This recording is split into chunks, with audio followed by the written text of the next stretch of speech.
और खबरों की तफसील। बाबरी मस्जिद मसले के मंजर व पस मंजर में मुस्लिम फसला की अहम मीटिंग आज लखनऊ के दारुल उलूम नदवतुल उलमा में हो रही है। अयोध्या के तारीखी मंदिर मस्जिद मुकदमे के सभी मुस्लिम फरीक नदवा में जमा है। मौलाना राबे हसनी नदवी की सदारत में ये मीटिंग हो रही है। ऑल इंडिया मुस्लिम फसला बोर्ड, जमतुल उलमा और बाबरी मस्जिद एक्शन कमेटी के मेंबरान मौजूद हैं। मौलाना अरशद मदनी, मौलाना वली रहमानी, मौलाना महमूद मदनी, कासिम रसूल इलियास और जफर याब जिलानी समेत अहम उलमा व दानिशवर मौजूद हैं। आइंदा माह तारीखी मुकदमे के फैसले के मुख्तलिफ पहलुओं पर तबादला ख्याल हो रहा है। वाज़ेह रहे कि आइंदा माह मंदिर मस्जिद मुकदमे का फैसला आ सकता है।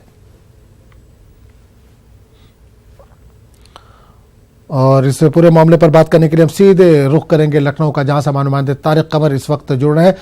तारिक, मंदिर मस्जिद का मामला अदालत में ज़ेरे समाअत है, बहुत जल्द फैसला आने वाला है और इस बीच ऑल इंडिया मुस्लिम फसला बोर्ड की ये मीटिंग कितनी अहम तस्वुर की जा रही है?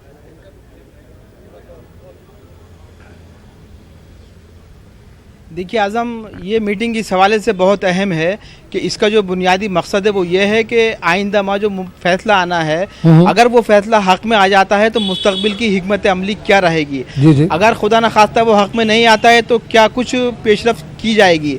तो ये देखिए, मंजर और पस मंजर पर गौर खोज किया जा रहा है और ये बहुत दिनों के बाद ऐसा हो रहा है कि तमाम तर मुस्लिम फरीक एक जगह मौजूद हैं। जैसा कि आपने पहले भी दिखाया है, आप बताते भी रहे हैं नाजरीन को कि अदालत के बाहर जो एक गुफ्तो शनीद का सिलसिला था वो भी बदस्तूर जारी था, लेकिन उसके आवाज़ें उठी थी। ताहम मुस्लिम पर्सनल बोर्ड, बाबरी मस्जिद एक्शन कमेटी, जमाअतुल उलमा ने उसको रद्द कर दिया है और सिर्फ अपने मौक़िफ़ का अदा करते हुए यही कहा है कि सिर्फ और सिर्फ अदालत का फैसला ही काबिल कबूल होगा।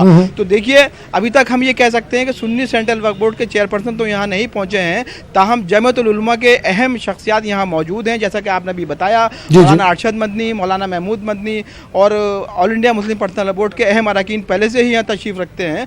तो बहुत अहम तबादला ख्याल है, बहुत अहम पेशरफ्त किया जाना है। ताहम इतना भी है कि मीडिया को इस कवरेज से दूर रखा गया है। हमने बात की थी उलमा किराम से, तो उन्होंने इसकी वजाहत इस तरह की है कि कोर्ट की जानिब से ये अहकामात वाज़े कर दिए गए हैं कि इस अंदाज़ की जो मीटिंग्स है उनकी कवरेज मीडिया को नहीं दी जाएगी, अलाउ नहीं किया जाएगा। तो जाहिर है ये तहफ़्फ़ुज़ के पेश नज़र ऐसा किया जा रहा है।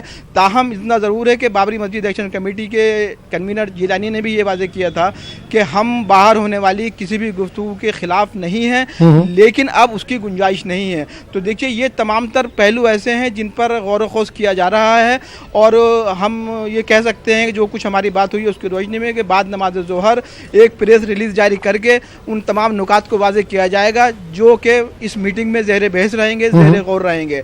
ताहम मीटिंग शुरू होने ही वाली है, उलमा किराम पहुँच रहे हैं मुसलसल। हम यहाँ सुबह से 8 बजे से मौजूद हैं, तो आने का सिलसिला जारी है। मुख्तलिफ तंजीमों के सरबराह पहुँच भी रहे हैं और ये भी है कि जो दानिश्वर तबका है उसकी भी बड़ी मोतबर नुमाइंदगी यहाँ देखने को मिल रही है। एक चीज और जानना चाहेंगे कि अदालत के बाहर मामले को हल करना, बातचीत के जरिए हल करना, एक तरह से ये मामला खत्म हो गया था, लेकिन 2-4 दिनों से हमने देखा कि दोबारा ये सब चीजें शुरू हुई हैं। कुछ उलमा ने भी ये बात की है कि अदालत के बाहर मामले को हल किया जाए।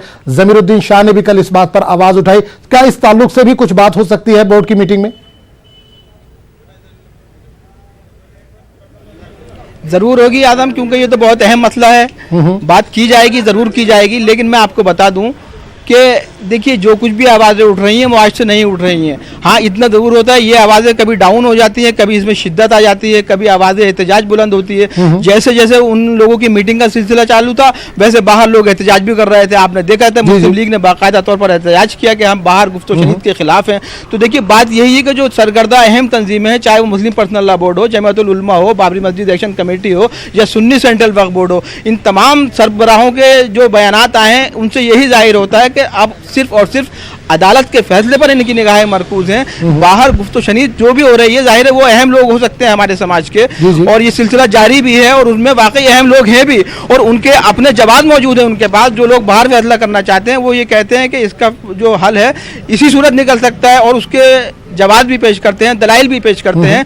ताहम जो फरीक हैं वो यही कहते हैं कि सिर्फ और सिर्फ अदालत का फैसला काबिल कबूल होगा और उसको तस्लीम किया जाएगा और उसी पेश नज़र आइंदा मुस्तकबिल की हिकमत अमली वज़ा की जाएगी। आज़म, बिल्कुल तारिक, ऑल इंडिया मुस्लिम फसला बोर्ड ने ये मीटिंग बुलाई है, राबे हसनी नदवी की सदारत में मीटिंग होनी है, तो क्या सिर्फ बाबरी मस्जिद के इशू पर ही बात होगी या दूसरे इशूज पर भी, दूसरे नुकात भी ज़ेरे बहस आएंगे यहाँ पर?